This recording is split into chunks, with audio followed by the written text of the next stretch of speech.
بستر ته د تللو نه مخکې دغه یوه ګولۍ وخورئ، بیا ټوله شپه کمال وګورئ. سلام ګران لیدونکو، هیله ده چې روغ جوړ او د صحت جامې مو په تن وي.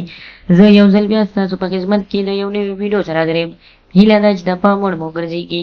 تر هغې څه دمخه باید یادونه وکړم، که زموږ چینل مو نه وي سبسکرایب کړی، نو زموږ چینل سبسکرایب کړئ او په خوا کې ورسره د ګونګړي نشان ووهئ.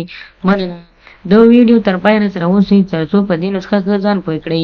لکه څنګه چې ستاسو د بدن اعضا یا جنسي آلات چې کوتک ورته وایي ډېر وخت کې کمزوروالی کوي یا هم د سیکس په دوران کې داسې ښکته او پورته کېږي.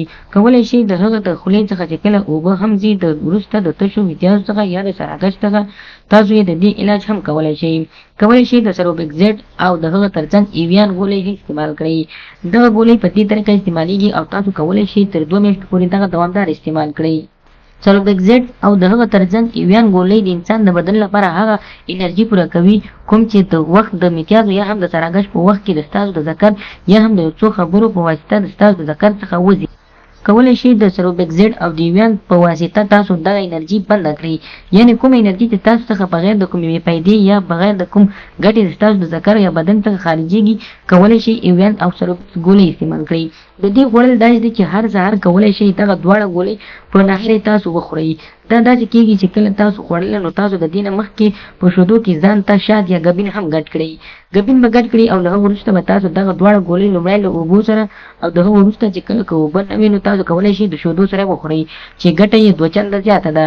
که د اوبو سره وخوړل شي هم ګټه لري، خو که چېرته د شیدو سره وخوړل شي نو ګټه یې بیا 2 چنده زیاتېږي.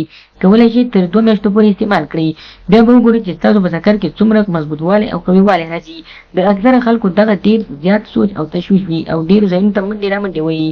نو د دې لپاره ما هم دغه نسخه جوړه کړې وه او تاسو ته مې وړاندې کړه چې کولی شئ د سروبیکزیډ او ایویان ګولۍ استعمال کړئ تر 2 میاشتو بغیر د کوم ډاکټر د هدایت نه. تاسو کولی شئ دغه ګولۍ استعمال کړئ او بیا تاسو 2 میاشتې وروسته وګورئ چې ستاسو بدن کې څومره فرق راځي.